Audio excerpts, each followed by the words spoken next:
Last thing I wanted to mention, to talk about, related to some of the scaffolding and some of the setup that happens to go on inside of ASP.NET. So one of they basically what they've done, or a couple of things that they've done. So if I do this, there is a command called kvm, and the kvm command has a whole bunch of options. This is basically this is the K version manager. Okay, so there's a couple of things you can do inside of K. One of the things that is that, for example, I've been running my application, my website, using the course or using the full CLR, right? Because I've got, if you actually take a look, I have got 4 versions of the CLR that have been downloaded and installed in my machine, and I can use KVM to switch between them by default. Okay, so that I can actually go and I can say right now for my web applications, my K runtime environment is using the Beta 1 CLR. I can change that using the KVM that you see right here. So I can basically say, hey, I want my default to be core CLR. And now all of a sudden, anytime I launch up KRE, it's going to by default load up the core CLR. Now, potential problem I have is I have an application. My full framework is naturally bigger than my partial framework. So I'm going to cut out of here and go back into one of the, stop running. You stop running. So it's possible I've written code that depends on the full CLR. How would I know? Well, if I'm editing the right code here,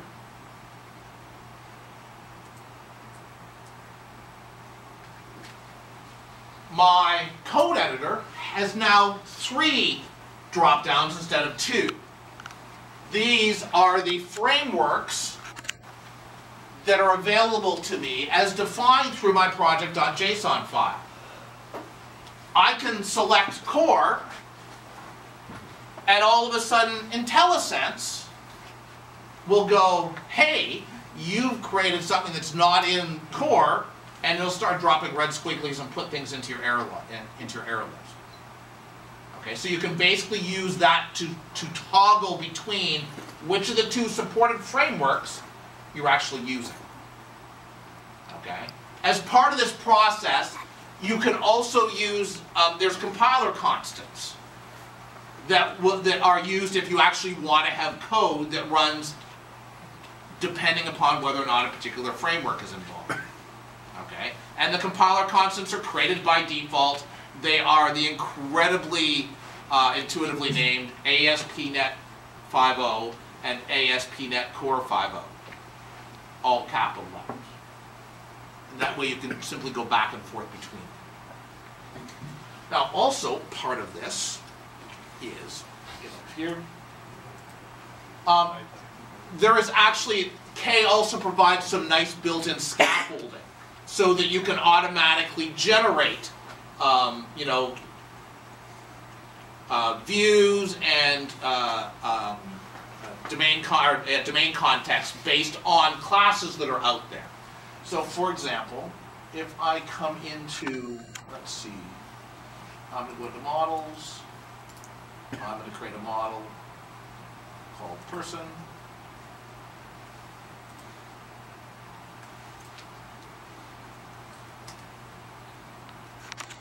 Public.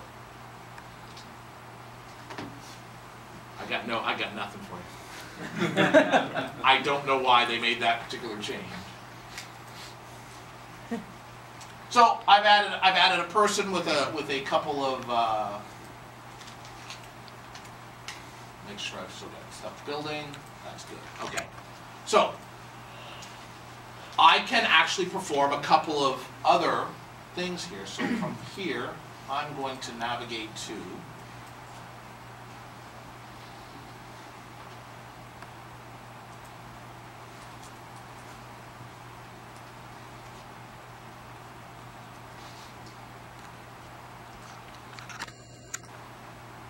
right place? I did. What I'm looking for is I'm looking for a directory that has a project.json in it. Okay? Once I've got something that's a project.json, I've got a model, I want to produce a controller, I want to produce a domain context.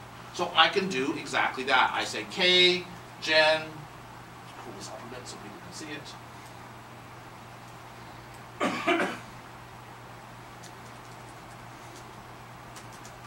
I give it the name of my model. I provide the name of my controller, or the domain context that I want. And I let it go off and do something. Now, first thing you'll notice, by the way, it says finding the generator controller. You actually have got a lot of control over how this generation takes place, because just like everything else, this is pipelinable. I can override generator, I can add my own commands to K so that it will actually pick up different kinds of functionality. You'll notice that it generated a DB context class, right? It added a controller, it added 5 views. Right? So I can basically scaffold up my functionality. And because this was, by the way, it's even attempting to go into Entity Framework and find the metadata. Now, I don't have a person thing hooked up to this, but, oh look, here's person context. Oh look, here's person views. All of that was just simply generated. Okay, K is powerful. Men in Black. Picture K as being, Tommy Lee Jones, and it'll be just fine. That's right, it was K, right? Yeah. Okay, good. Hate to make wrong references. Okay? But, like I said, there's a couple of things here. First of all, very extensible. You can create your own commands off of gen. Because, again, if you go back into, where was it? It was...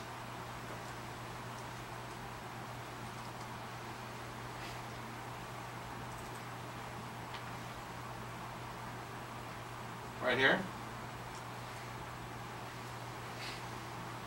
I defined gen as part of my project file.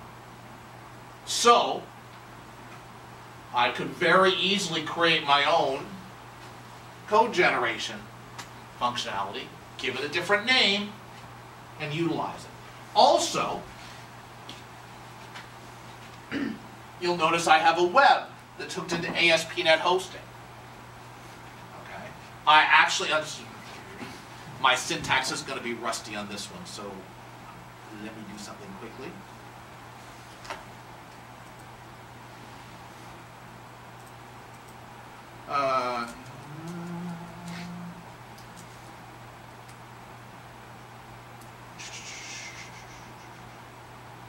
Where's my syntax?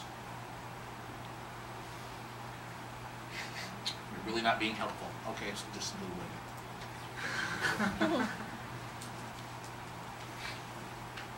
Oh, maybe I can do this. Nope. This is where my syntax is going.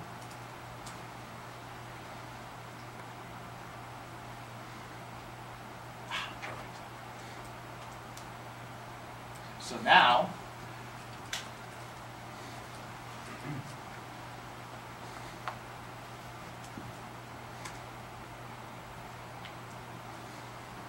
oh, bummer. What did I do wrong?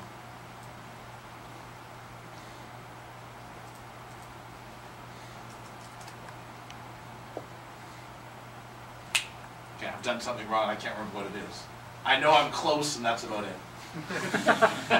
Oh. But, and this is this is basically how it goes off and goes through the process of hosting it. And the definition of web. Oh, hold on. Why are you like this? The definition of web is in my product.json. I want to give it a different name. I want to use a different hosting, right? Oh, look, it's even telling me. Just a second. Curelet. Oops. Oh, oh.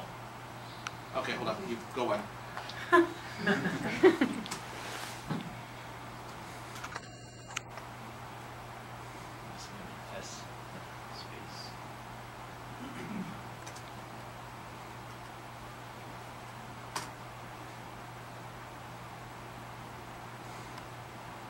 Dun, dun, dun.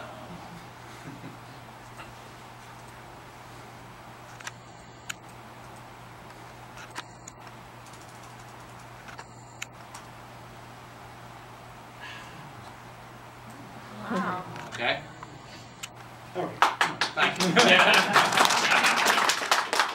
but that's again, I'm just using minimal hosting. It's not an IIS. It's actually a command that's generated out of my project. I can extend it to have my own stuff, however I want to do it. Right? So I can have my own scaffolding hooked in there. I can have my own commands. There's an EF command in there that's using entity framework gen. You've got, and this is kind of where the extensibility of all of this stuff's going to come along. People will start adding utilities that will make your development life easier. Right? Maybe some of you will do it as well. Personally, I'm lazy enough, I'm going to wait for other people to do it first. That's just how I roll. So again, Node.js kind of Yeah. muted it. And that's the idea. It's why they've open sourced all of this stuff, is to let people see it, extend it, play with it, make pull requests against it, create their own stuff. If I go back 20 years, 25 years, 22 years, VB6 won because it had an incredible community, right? And you've seen waves of community inside of .NET, right? It's been down a little bit for the last little while because most of the components are, you know, Telerik or, you know, not that they're not good components, I'm not saying that at all, but those are big companies, right? You don't have nearly as many of the smaller things. NuGet started to open that up again, in that, you know, hi, my name is Fred, I've got a NuGet package, right? This is taking it a step further. You can be massively extensible, massively, you can work incredibly with the pipeline that HTTP offers. Okay? Any questions? I've got 20 after 8. I think that's about the right time. Yeah. Then I greatly appreciate your attention, and if you've got any questions, you're more than welcome to drop me emails, talk to me on Twitter, anything you'd like along those lines. Thank you so much.